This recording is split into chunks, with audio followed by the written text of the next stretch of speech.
मयूरभंज जिला सारसकोना ब्लॉक अंतर्गत छुआडीम ग्राम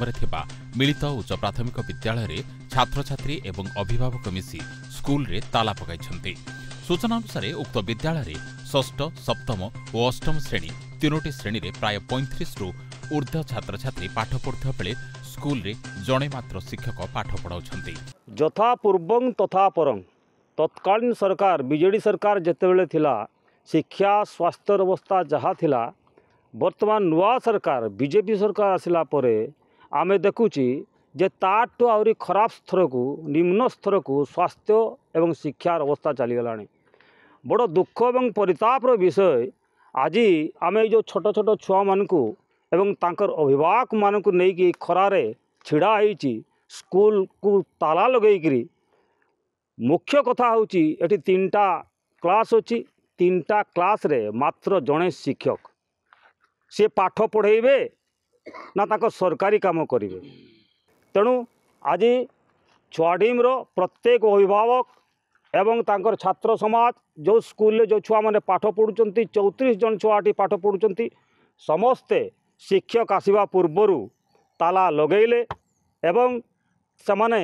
प्रतिवाद कले जेते पर्यंत आउ जणे शिक्षक को एठी नियुक्ति न दियाहेछि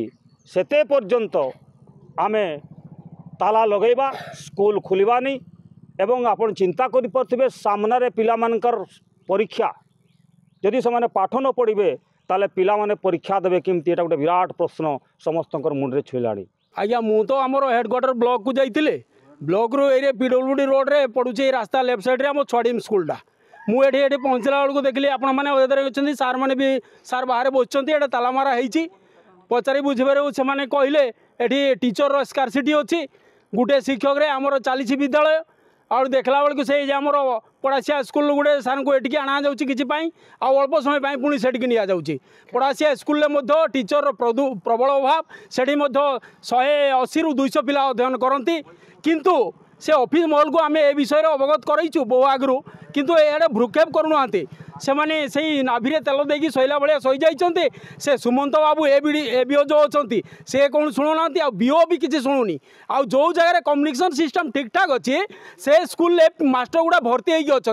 हुए बार जो 40 जन पिला थे से 6 जन कि 7 जन पिला मास्टर अच्छा यार गोटे प्रॉपर इनक्वारी करी परफेक्ट सॉल्यूशन करा जाइता ताले पब्लिक ए भाया द्वंद्व में पड़ी न था। तेणु ये मीडिया माध्यम मु अवगत कराऊँगी सरकार को एडमिनिस्ट्रेशन को एवं आमर यही ब्लॉक स्तरीय समस्त कर्मकर्ता को जो माने कि शिक्षा विभाग दायित्व अच्छा से माने यार तुरंत समाधान करंतु एवं ये जो प्रॉब्लम हो प्रॉब्लम को यथाशीघ्र समाधान करंतु। एवं बेले बेले स्कूल ऑफिस काम मध्य करुछंती। शिक्षक ऑफिस काम कला बेले छात्र छात्री मानक पाठपढ़ा बंद रहिथिबा सहित बेले बेले स्कूल मध्य बंद रहुछि। तेबे आसंता 17 तारिख रु छात्र छात्री मानक परीक्षा दृष्टि रे रखी अभिभावक और छात्र छात्री माने शिक्षक नियुक्ति को नहीं स्कूल रे ताला पकाइछंती। एठी गुटे टीचर आ 3टा क्लास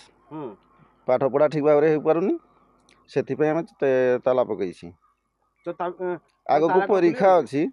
अच्छा छुआ मानकर पाठ पढ़ा हो पारुनी घरे जाई कहउछंती हम स्कूल जीवा की पई पाठ पढ़ा होनी केते बेले सार ऑफिस काम करछंती तो पाठ पढ़ेबे केते बेले सेथि पे हम ताला पकाइछि। तो ये कौन अपन चाबी कौन खुलिबे नि कि आ गोटे टीचर देले खुलिबा ए बाबद अपन जणाई देले एतक स्कूल जो माने ऊपर अधिकारी छंती बीओ बा सीआरसी को जणाई देले। आज्ञा हमर एठी शिक्षक नांती गोटिए शिक्षक अछंती एवं हमर एठी अछंती जे शिक्षक ए पाठ पढेबेन आ ऑफिस राम करिवे सेति पई हम ताला पकैछौ। हम चाहे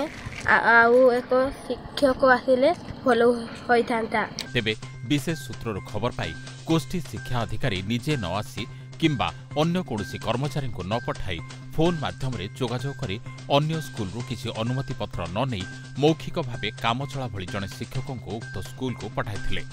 मात्र अभिभावक माने उपस्थित अधिकारी को अनुमति पत्र सहित शिक्षक नियुक्ति पाई दाबी करथिले। अभिभावकों कहवानुसार पूर्वरु बहुबार लिखित अभियोग करथिले मध्य अधिकारी बाबू माने कोनोसी पदक्षेप नेउनथिबा प्रकाश करथिबा बेले शिक्षा क्षेत्र में गोष्ठी शिक्षा अधिकारी सहित उपरिस्थ अधिकारी मानक अवहेला पाई विद्यालय रे एपरि अवस्था हेउथिबा जणा पड़िथिला। तेबे पूर्वरु अन्य किछि विद्यालयगुड़िकरे एपरि गेट्रे ताला पकाइबा घटना देखाଯାଇଥିବା बेले वर्तमान ब्लॉक स्तर रे थिबा विद्यालयगुड़िकरे छात्र छात्री मानक उपस्थानकु नै उपयुक्त शिक्षक नियुक्ति नथाई शिक्षा व्यवस्था प्रायतः संपूर्ण भावे विपर्यस्त होई पड़िथिबा बुद्धिजीवी महल रे चर्चार विषय पालटिछि। मयूरभंजरू मोहित कुमार मंडल का रिपोर्ट, गीतांजलि न्यूज।